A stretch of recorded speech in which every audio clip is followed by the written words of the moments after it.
So Jessica Watkin, thank you so much for agreeing to chat with me today for Gatherings. Could you please introduce yourself, offering whatever facets of your identity that you think are relevant for sharing for us to understand you as a scholar and an artist practitioner? Absolutely. Hello. My name is Jess Watkin, or Jessica Watkin, as I've been published. I use she, her, and they, them pronouns. I'm queer. I'm also blind, and I also identify as capital D disabled. And I am an interdisciplinary artist and scholar. Interdisciplinary, both artist and interdisciplinary scholar. I work here on the traditional territories of the Anishinaabe, Haudenosaunee, the Wendat, and the Mississaugas of the Credit River, as well as any and all folks that pass through this place, Tikaronto, or that is colonially known as Toronto, Canada. I only speak English. I'm cisgendered as female. I identify as being a woman, and I find that all of these things really inform the way that I move through the world. I'm really grateful to be able to hold all these things at once, but I also know that with them come large responsibility, and so they do inform everything that I do. And my current thought. Thank you. So how would you describe both yourself as an artist and a scholar in terms of how you would normally answer the question, what do you do, or what have you done? Oh boy. When it comes to my life in general, I've always had this philosophy, probably since I graduated my undergraduate degree around 2014, because I left undergrad with a double major in English and theater, and specifically focusing on like feminist pedagogies of devised performance. And I was really interested in figuring out a way to like make all of my passions come together in one job or one action. And I made this decision in 2014 that I wasn't ever going to be really focused on one, air quotes, job. I was going to always have my toes dipped into 3 different realms. I was always going to have my toe dipped into academia some way. I've always wanted to teach. That's been a big thing. I've wanted to be in front of students. So I always knew I was going to be creating scholarship, researching, and teaching. So that was a really big, important realm of my life. Another large realm of my life that has always been there, particularly since I went blind in 2010, 2009, 2010, was being a part of the community. So at the time in 2014, it was the nonprofit organizations that I was a part of, CNIB, blind organizations. Now it's more community-centered focused. So like working with youth programs for disabled youth and arts programs for them, working to advocate in terms of like policy for the community, mutual care projects, and really supporting mutual care. So that, you know, always having my toe dipped in that realm of the world and my passions. And then also always dipping my toe into the realm of art, particularly around creation. But I've also recently really realized, and I think I've always known that I was a dramaturg, but like I met Iris Turcotte in 2011 with Judith Thompson. Judith Thompson is one of my dramaturgy mentors. And I met Iris, who's since passed away. And once I knew what a dramaturg was and how they worked, everything made sense. And so as I've been an acting dramaturge for the last couple of years, it's felt really like that's my home. I thrive in helping other people reach their goals in terms of what they're doing. And so as long as my toes are dipped in all 3 of those things, I don't really care what I'm doing. And so right now I feel like that's what I do. I kind of toggle between those 3 passions of mine. I love research, but I also love connecting research with art. I love connecting research with art and the community. So sometimes I get to hit all 3 of them. I'm not just a dramaturg. I also do a lot of playwriting, working on a new play right now that's finally coming into fruition after 4 years of being locked in my brain. I also, in terms of my art world, I do a lot of consulting for disability. So sometimes I sit there as a blind person and they ask me blind person questions like, is this description good enough? I always find like one of my things with audio description is if I have to ask you follow-up questions about what you're describing to me, it's not good enough. There's my one tip for audio description. So those are like the main things I do in art world spaces. I'm also a brain, so I'm a trainer. They hire me. Right now I'm working with Nightwood Theatre on like sitting with them, and they ask me a lot of questions, and I give them a lot of thinking time and solution and problem solving time. And I love loaning my brain out. It's one of my favorite things about being an artist and a scholar right now. So those are like my three big things, and they all it touches community so deeply. I've worked with like mutual care and mutual aid for the last little while, and really feeling really passionate about how I can bring mutual aid and interdependence into scholarship and academia and bring it into art worlds. And so that's been really a big passion of mine. And then, when I talk about academia and being a scholar, what do I do and what have I done? I feel like on one hand, I've done nothing, and on the other hand, I've done too much. It's like, it's either one or the other. I've got a book coming out this fall that's a collection of disability plays. It's the first one in Canada. I put that in that realm of academia and scholarship. What's the book called?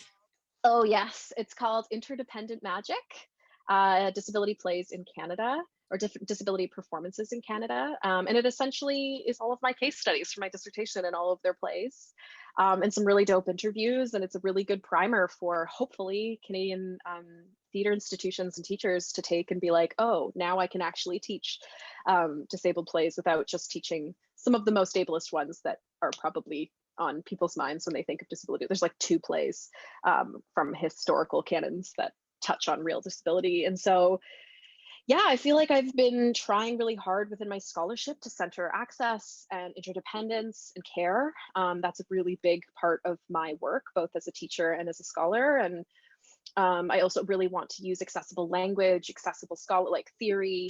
One of my core theorists is Deleuze and Guattari, and I have to filter it through like 2 feminist scholars who are also disabled in order to make it anywhere close to being accessible.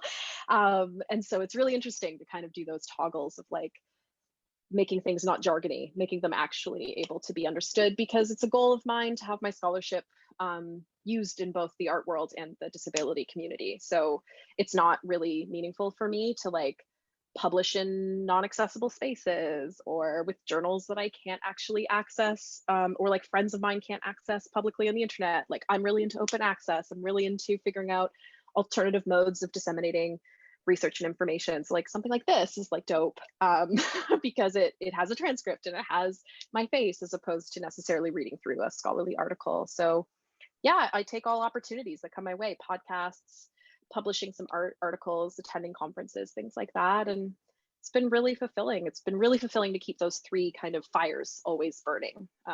Helps me feel like I'm doing something all the time. And you always are. I can attest to that. So in terms of your training and education, how is it that you became interested in being this dramaturg, performer, scholar? Are there any kinds of particular training or education that best prepared you to do the work that you're doing now? It's funny because like I'm going to start at a time that you're probably like, why are you going so far back? But I always start at my last year of high school, because in my last year of high school, I went blind. In my first year of high school, I was diagnosed with a rare eye condition that made me reconsider every goal I'd ever had in my entire life. When you're 14, you're just figuring out how to be a human and how to be a young girl. I have a fake eye. I lost my left eye when I was 16, right at your formative teenage girlhood years. And so a lot of my decisions based on my future were informed by my experience of going blind, my experience of being in the hospital, my experience of having extreme surgeries at very young. And so a lot of the times I was making decisions in high school of like, I'm going to become a teacher. I'm going to have a job. I'm going to have a government paying job. I'm going to have security. I'm going to have health benefits in case this goes awry again. And my last year of high school, I went completely blind. I had a surgery that I was off school for 2 weeks, face down. I have a whole story about how I went blind the night before opening night. I was in a play and had to perform the whole thing blind, having blocked it entirely sighted. It was a really big learning curve, let's say, of figuring things out. And so once I went blind fully at that time, I had already applied to universities, and I had applied to go for English literature because I had planned on becoming a teacher always. And once I got to university, I realized that English literature sucks, especially the university study of it. It made me hate books. It made me hate close reading and literature just because of the ways that they did it. And I thrived in theater. I would walk into a theater space and be able to get 95s easy. I would be able to click with people easy. And as opposed to the English department that was like not great. And so I remember taking an English or a theater, dramaturgy, and playwriting class with Judith Thompson in my first year. And her first assignment is always to write a monologue that is true, which, like, gotta love first year theater assignments. It's like you get a 100% because it's true. Brilliant. So I wrote about losing my sight, and I got up to read it in front of the class because that was part of the activity. You had to present it. And I got 2 sentences in and I couldn't see the screen at all. And I got really embarrassed and started to cry. And Judith Thompson finished my monologue for me. And at the time, I didn't know Judith as like the Governor General award-winning playwright that she that I know her to be now. Like at the time, I didn't really know who she was, and so wasn't as like grandiose that now in hindsight I'm like, oh my gosh, how, like, thank goodness she stepped in, like how generous of her. But I remember feeling like I was never going to belong here because I didn't know how to do university, let alone be a person as being a blind disabled person. And it took sitting down with people in the theater department. There's a wonderful tech director named Paul Ord, who is recently passed away. And he sat down with me for hours in his office, and he's a lighting designer. He was the one who would take us up on the grid. And he was like, let's find ways for you to learn lighting theory, even though you can't see it. And he just like was sitting down with me. And once I had one person just sit down with me and really like listen to what I needed in order to move through this program, I was a theater major immediately. And not just was I a theater major, but like I knew that there was something here that I could grow as a person here, that I could develop a practice that felt okay, even though no one, I did my undergrad at the University of Guelph, nobody gave a shit about access. Including like I took an acting class where they didn't even accommodate me at all. The instructor, who I will not name, basically was like, you have to sink or swim. Good luck figuring it out. And like at first I was infuriated by him. And then as I started getting into it, I was like, well, it means that I get to make it as successful as I want because I get to do what I want. And so like that started making things open doors for me in ways that made more sense. I felt like dramaturgy made sense because I could listen. I felt like I could use my body. I met Iris, as I mentioned earlier, and worked with Judith pretty extensively at figuring out how to like get my voice out, but also to get other voices out. And around that time, I also did a semester in England where I left my comfort zone as a blind person and left for 4 months to be completely on my own and study theater and travel. And I came back and I was like, I have the energy to really throw myself into it. And then I was, oh goodness, like I was in the theaters until 4 a.m. and all that kind of stuff. So those are like really formative for me on like how and why I continued to go into this field, because so many people at the beginning of my undergrad were like, what can a blind person do for theater? Which like jokes on them now. You know, I love that person now. That person has learned, but it's really interesting to see kind of like where I thought I was going to go. And now this trajectory of how I've gone forward.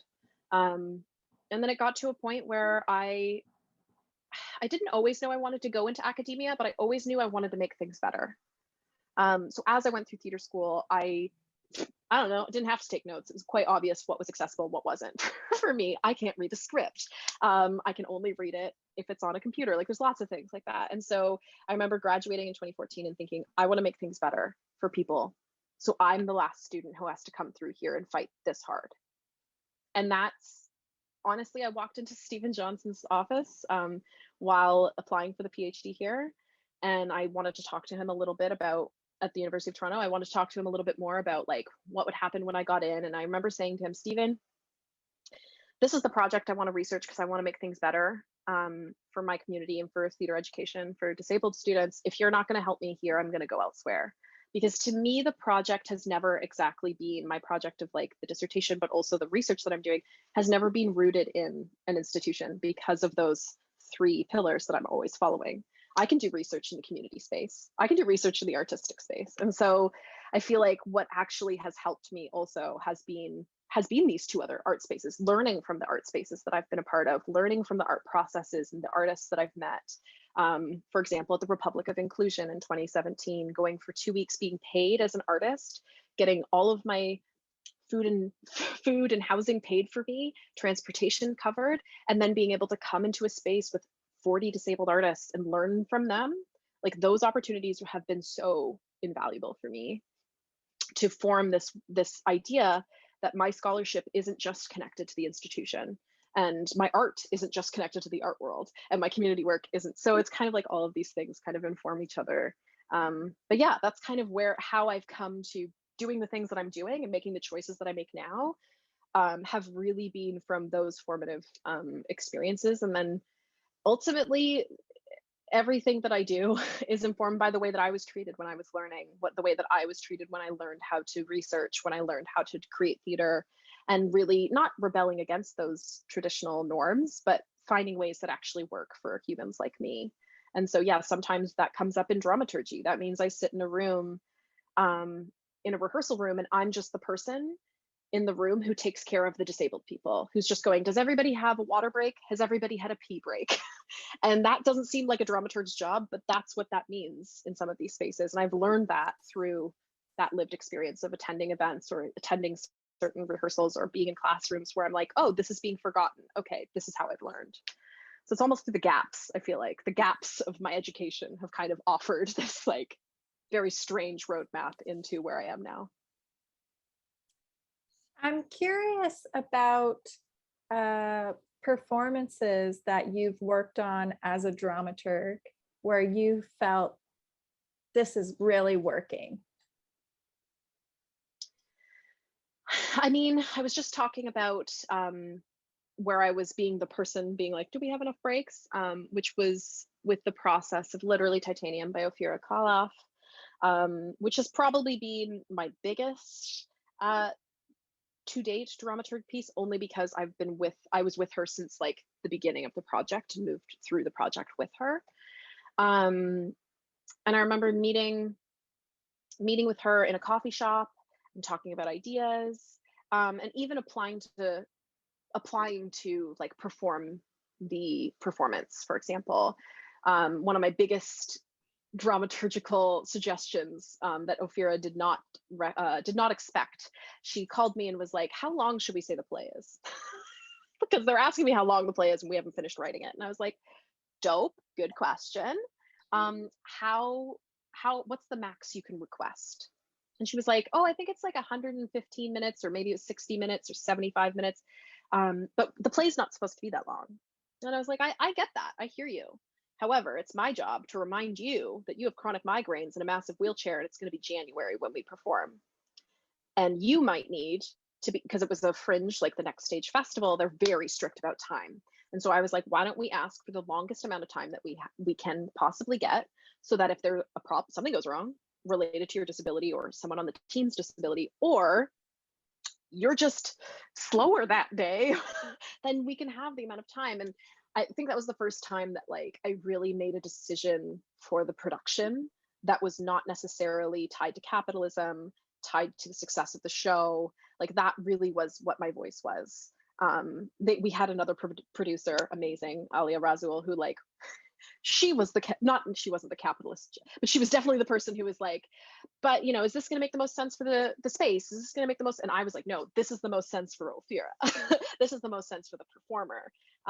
So those are like some of the decisions that I have worked through. Another big one for Literally Titanium, which is kind of the biggest feature of the show and like the biggest one that I think people talk about the most, is Ophira articulated to me early on in the process that she was really nervous that the process of performing one show would tire her out really, really quickly, and just due to her disability. And I was like, okay, like, let's problem solve that in the structure of the piece. And so what we did is I asked her, what is the most refreshing thing you could do for yourself? Like, how would you take care of yourself if we were rehearsing? What would you do? What is the most comfortable position for you? What could we get you into? And she's like this punk rock bitch in like this huge power wheelchair. And she was like, I need to lift my feet above my head. And I was like, can you show me? And she did. And I was like, cool, we're going to write that into the middle of the show. And she was like really hesitant at first. And as we moved through talking about why, what we can invite the audience to do, it was like almost an intermission in the piece. But we really brought attention to the relaxed performance nature, not just for the audience, but for Ophira, because she's a disabled person who gets tired on stage, as we all do.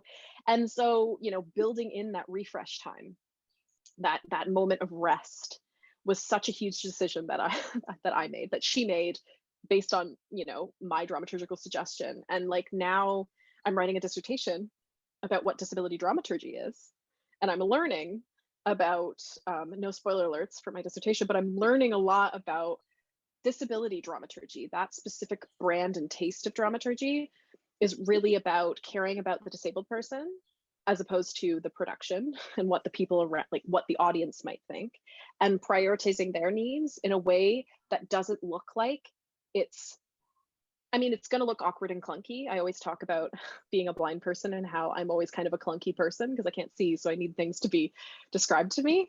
So like disability dramaturgy is clunky. It's embracing that kind of aesthetic and melding it and weaving it into the space and into the performance in a way that makes sense for the disabled person. And I will say that we had, for Literally Titanium, we had a like really awful review in Now Magazine. You can look it up. It's really great. It's by Glenn Sumi. And in fact, he basically says that Ophira is like infantilizes herself through the performance, and it's extremely offensive, the article. And what were a really wonderful colleague of mine, very close colleague, Ash McCaskill, said to me, what you're doing with disability theater, what disabled artists are doing, and like what you're doing as disability dramaturgy, is you're building a new table. You're not coming to joining the rest of the artists in Canadian theater at a table. You're building a new table. You're building a new norm, and building a new thing that people haven't seen before is going to be hard to build. And so when we created Literally Titanium, we knew that it was going to look awkward and different to people who were non-disabled. However, the nights we did have disabled people in the crowd, we had a wheelchair night where half the show, half the audience was wheelchairs. Every single night during a talk back or post-performance talk, disabled people were like crying, telling us how wonderful it was to see a multiply disabled team, to see Ophira singing, to have the care embedded in there, and like having that experience of like really seeing ableism play out in reviews. And on the other hand, completely getting a response from our community that is so warm and welcoming, that it was just like, it was really formative for me in understanding that like this role is important, not just my role, but the role of like supporting disability production and performance, because it's going to have to look differently. It's going to look different. It's going to be different. And that's okay. So that's kind of probably the biggest formative dramaturg experience that I've had. Yeah, the Now review of Literally Titanium raises a lot of questions for me about the practice of reviewing, but also expectations of audiences and what we expect audiences to be. So could you talk a little bit about your experiences as an audience member? What kinds of performances were you exposed to when you were growing up? This can be any medium. And how do you believe they influenced you as an artist or as someone who watches performance? What are your most resonant or memorable experiences of being an audience member? I remember for my 4th birthday, my parents took me to the Princess of Wales Theatre to see Beauty and the Beast. And they had just had my baby sister. And, you know, big sisters get special treats when little sisters come along because they take attention away from you. And so my parents took me into Toronto. We lived in a very small town in Ontario. Took me to Toronto. I have pictures of it. I don't remember anything of it other than there was one moment right at the beginning, and I was sitting on my mom's lap, and it was right when the beast, or the prince, turns into the beast, and lightning happened on stage, and there was fog, and then there was a beast, and I looked up at my mom and I said, this is magic. That is my first theater memory of being like, they can do shit here. Like they can do stuff on this. Blown away. I will say that it's important to know also that I have a very huge phobia of people dressed up as things that aren't themselves, which is counterproductive within the theater. So like, for example, if I had met Beast outside of the theater space, I would be so terrified of them. Like I am so scared of mascots. I'm so scared of clowns. They just like irrational fear, mainly because my dad dressed up as a bear when I was a child and I didn't believe that he was I was like, no, this is a bear, mom. And she was like, no, it's dad. So sometimes I get really scared of that kind of stuff. So when I'm in theater though, something about the frame, there's something, if someone comes towards me, I'm like, oh my gosh, but if they're in the frame of theater, I'm good. But other than that, I mean, when I was younger, it was musical theater, man. Like I've never seen live Mamma Mia or Joseph and the Technicolor Dreamcoat, but I to this day could sing you both parts, every single song from the soundtracks. When I was pregnant, my parents saw Donny Osmond in Joseph, and so they bought the soundtrack, and it literally has been in my head since I was born. Of that Joseph, how my partner's really not loving it in this pandemic of me just reliving Joseph dreams. So I've always been like really into big productions. I've always been into musicals. I wanted to be a triple threat for a while. I remember just like being like, I'm gonna go to Randolph and then I'm gonna go to Broadway or some crap. Before I understood what those businesses meant. And I feel like I've made choices in the past about what theater I've seen or what musicals I've seen, mostly until I went to high school, based on those choices of loving the bright, big things. Alternatively, my dad used to act as well. And I remember also seeing him in a play very, very young where he was dressed as a woman in a church basement. So I also remember being an audience in very strange ways of like, again, going back to that mascot experience, being like, that's my dad, but also an actor dressed as a woman. Like, this is very strange. So I find sometimes I'm always asking the wrong question whenever I watch anything. But as I went to high school, we just went to Stratford. I only thought Stratford was the only theater in Canada until I went to the University of Guelph. Because my drama teacher was so good. But being exposed to Stratford was great, and experiencing those shows. It's so funny because this is going to be an opinion, but Shakespeare at Stratford is so boring because the actors don't understand what they're saying, and it drives me nuts.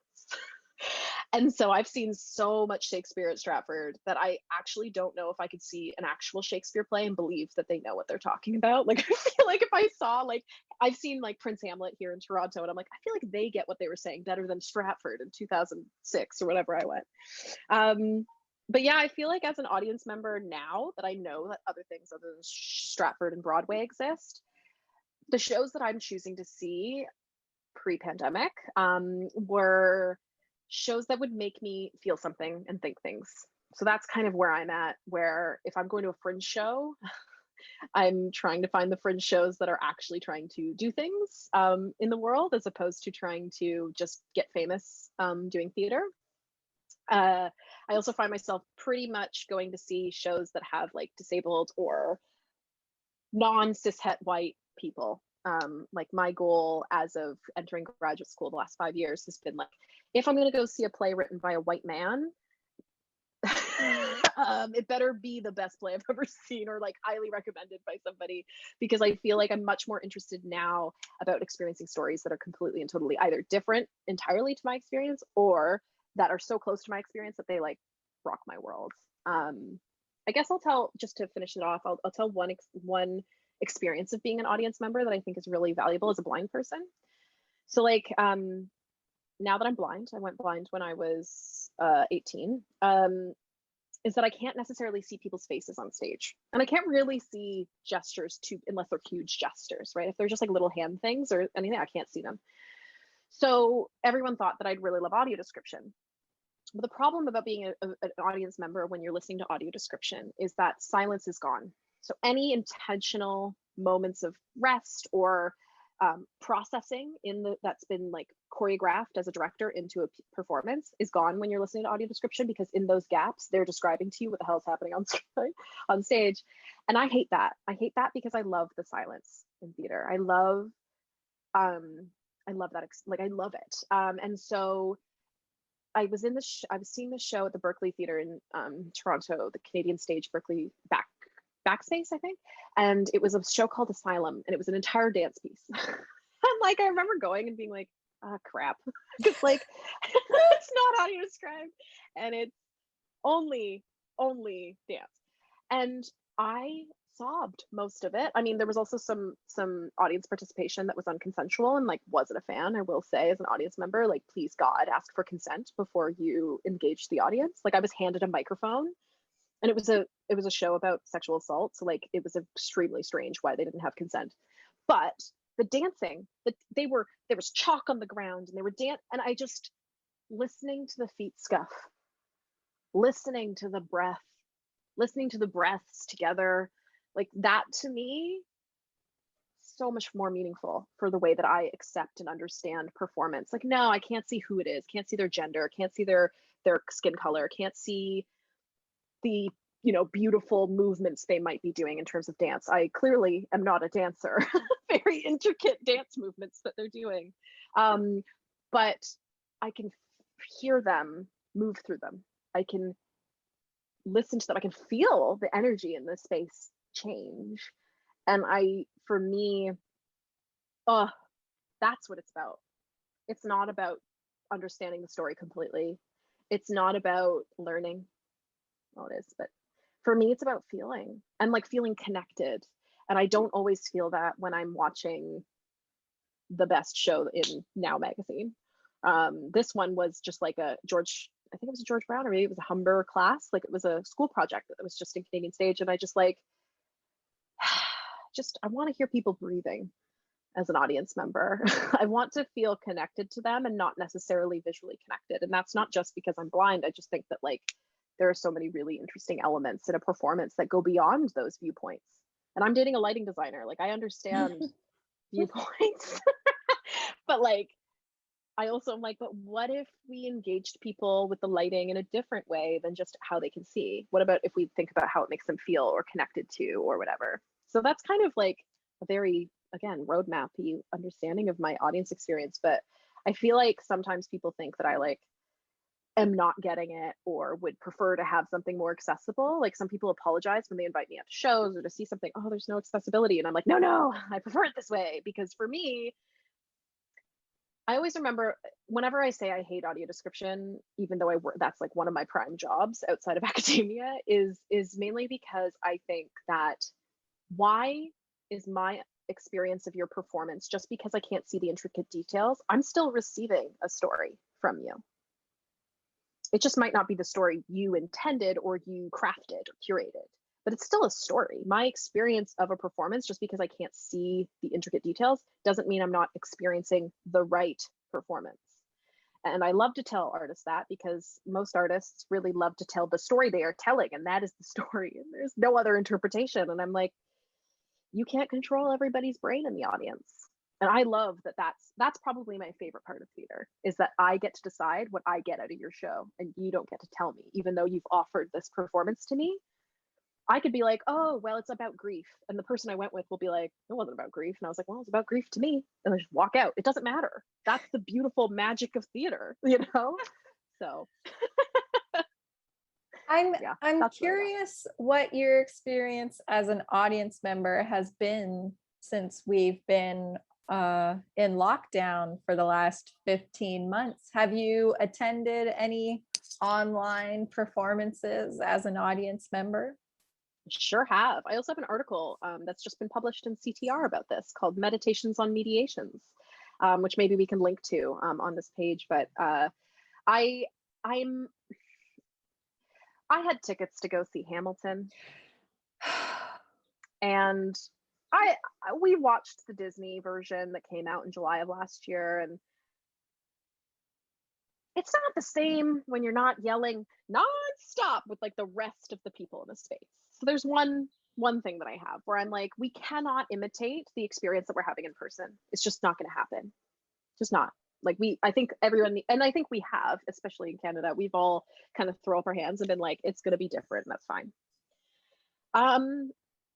I have experienced a few shows online. They're not my favorite. I don't find them as engaging at all. Also because I find everything I'm doing right now is on this computer. So if I have to do another thing on this computer, I almost experience resentfulness. Like, oh, I've got that show to go see tonight, even though like I want to see the show, I want to support these people, but I'm like, ugh, I've already been on Zoom, I've already been on the computer all day doing work or other things. And it's kind of the same as everything right now, you know, like socially, I'm like, ugh, I have to go see my friends, even though it's like it's not them, it's I have to go see Zoom is essentially what I'm saying. But because that's the only way we can connect, it's really difficult. And so yeah, I mean, as just a regular patron, I've experienced that feeling. The only one, Leslie Ting's Speculation, I saw that their season open, well, not season opener, but the opening for that show at Theater Pass Marais, and they had a live chat along the side, and I thought that was brilliant because I could see like Marjorie Chan, the AD, being like, "Hi everyone, I'm here," and then like, you know, random theater people from all over being like, "Hello, is anybody dressed up?" And I just thought like, oh, we're so close to getting back into a theater lobby, like we're so close. But the one thing I will say about that show in particular, I'll talk about my experience of that show because it was fascinating. Leslie Ting's mother was blind, and actually Leslie interviewed me 10 years ago, maybe, about my blindness, and it is informed this show, which is kind of full circle. And it's got light stuff, but mostly it's sound. So she plays the violin. She's a professional violin player. So it's like this incredible visual and sound soundtrack. And then the last moment of the show, she performs 4 minutes and 33 seconds by John Cage. And what she does is offers the audience at home a conference call number. And so we're performing it entirely on the phone, listening to other, like when I was on there was like little kids giggling and like it like kind of echoed in through my headphones over into where Leslie was and performing. So it was this really interesting experience of like, should I make a sound? Because it's different than the 4 minutes 33 that we know originally, where you're just sitting there quietly and then, you know, things kind of develop in different ways. Because we've already been primed on this is about to happen, it was a really interesting like extension and suspended in space with these strangers that I can't actually see, but they're all audience members. And why I bring that up is because I've just been asked to come back onto this project early June, this speculation project, and I am going to be hired by the Theater Pass Marais. How can I say this properly? They want to have ASL interpretation for 4 minutes 33 seconds. But because John Cage's score is literally silence, they wanted somebody to interpret the conference call silence to be translated into ASL so deaf folks can understand what's happening on the conference call. So they've hired me. This is like the weirdest gig I've ever gotten as an artist. They've hired me to interpret John Cage's 4 minutes 33 for people who can't hear, that are going to understand it with like through ASL sign language. And I'm very grateful that I'm going to be offered this opportunity. It's going to be June 10th, but I'm also like, part of me is like, should I offer them that my interpretation is just silence, just to be in solidarity with John Cage? Like, do I actually do a true interpretation of what the audience is listening to, or do I do a true John Cage interpretation? And so I'm very excited for this challenge. It's like the first time I've ever been offered something so strange, and I get paid for it to be this critical thinking but also artistic interpreter for this moment. So I'm excited for that. I don't know what's going to happen, but it's kind of cool that they're trying to make it, it's like enveloping accessibility and making it aesthetic in a way that works. So it's kind of cool that I'm like the right artist. It's funny because Marjorie Chan and Indrit Kasapi reached out to me, and I was like, oh, why would you choose me? And then I was thinking about it, and I'm like, I am the right person for this. Like, that is very weird and unique. And yes, I will do this. So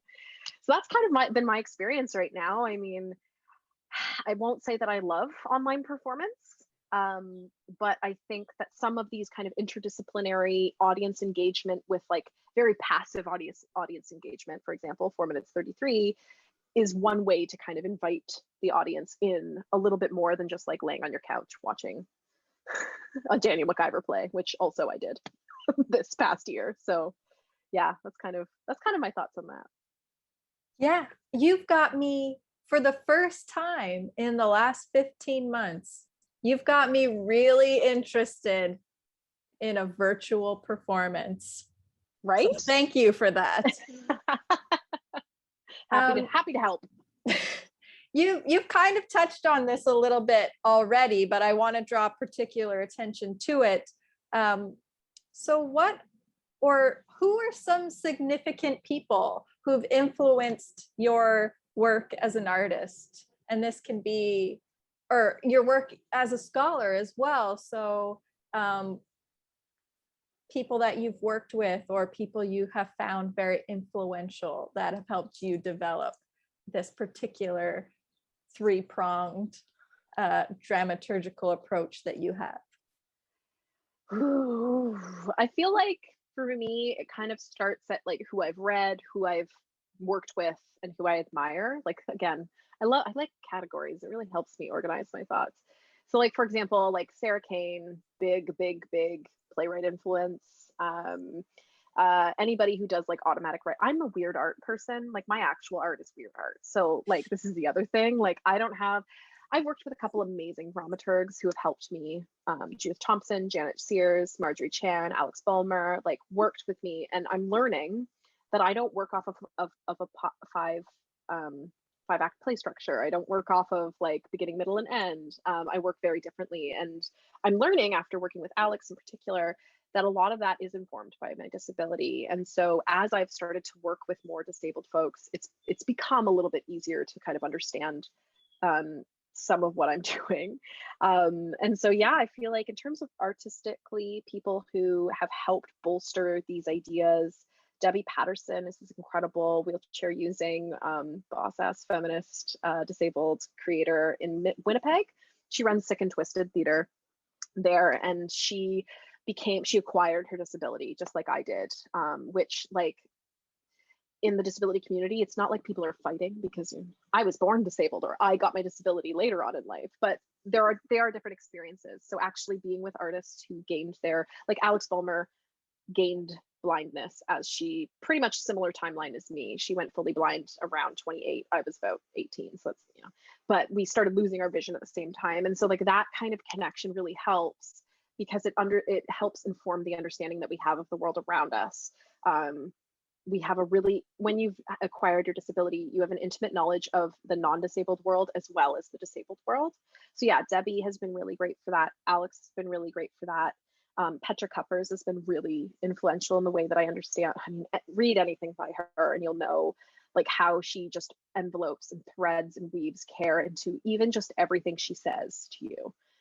She's just such a warm person, and that has really informed the way that I am a dramaturg, that I'm no judgment all the time, that I'm warm all the time, that I center care and taking care of one another as like a core tenet. Like I don't want people to cut. When we were doing Literally Titanium, I was working with Ophir Karloff, but also Sonia Vodovnik was our director. Sonia has chronic migraines.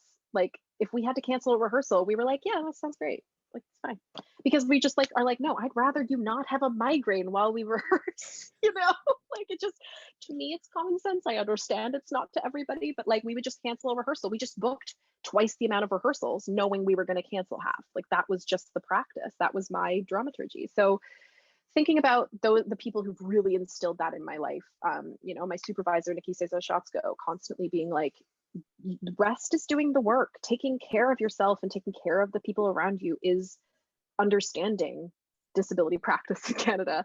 So those have been really influential in the way that I move through this space. I think that I've learned a lot from the people that I've been working with, both like at the Republic of Inclusion, so meeting as many disabled artists. And part of the Republic of Inclusion in 2017 was 2 full weeks of study. We called it the studying,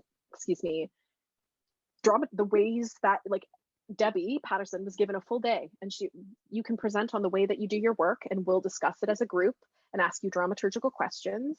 And she presented about a play that she wrote and why she wrote it this way. And then we asked her questions, and we did that for 12 days.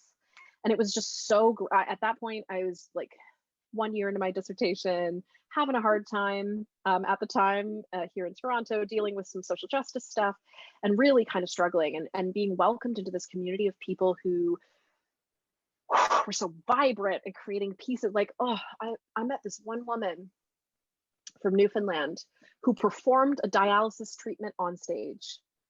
And I was like, what? Like, what?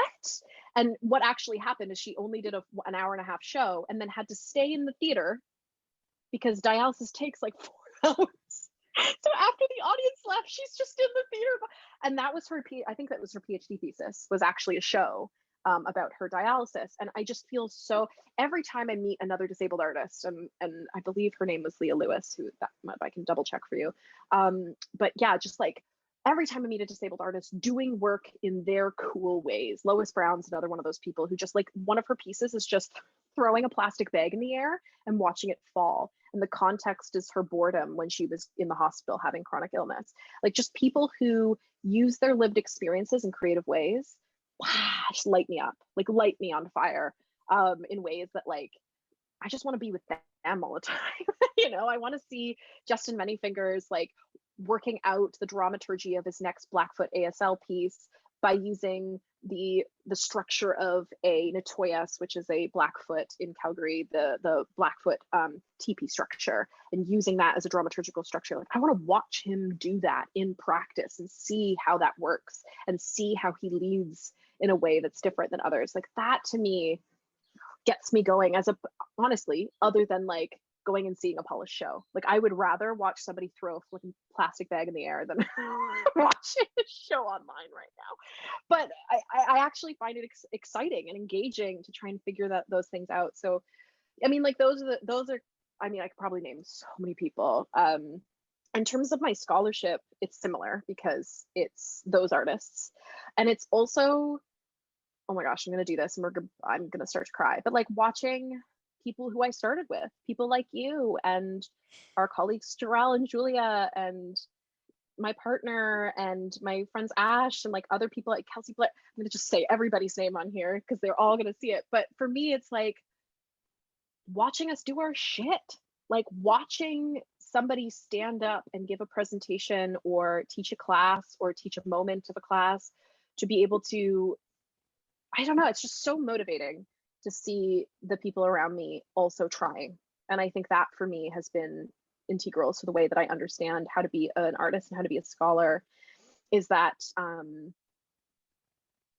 I wouldn't be here without other people showing me how to do it, without Lisa Aikman really teaching me how to run a GSU meeting, or without Jenny Salisbury really talking about what research means and how to do it in a theater space. Like, this is why I'm here. The reason I'm here is this community, and the community of other graduate students at the time, mostly. I mean, I have a lot of wonderful mentors in the theater academia field, but I truly am more motivated and excited about the work of the colleagues that I have, and not just the academic publication-y work or what institution they're going to land, but what is their book going to look like? What is the next research project going to look like? What if they leave academia? What kind of wonderful mess, magic, chaos are they going to come up with? You know, watching you, Sarah, run Foot and having it be this incredible, challenging conference, and watching Sonia bring in international science fiction scholars, having an entire science fiction conference where I get to watch a Minotaur on stage run around and be really critical about feminism. Like, that to me is one of the biggest, and I'm so grateful for that motivation, because I feel like it makes me feel like we're making work, we're doing it, we're doing cool, we're making it a difference for the next generation of scholars, but also artists. And I think it's really valuable to see, to be in community, I think. Interdependent magic. That sure is the way that I roll.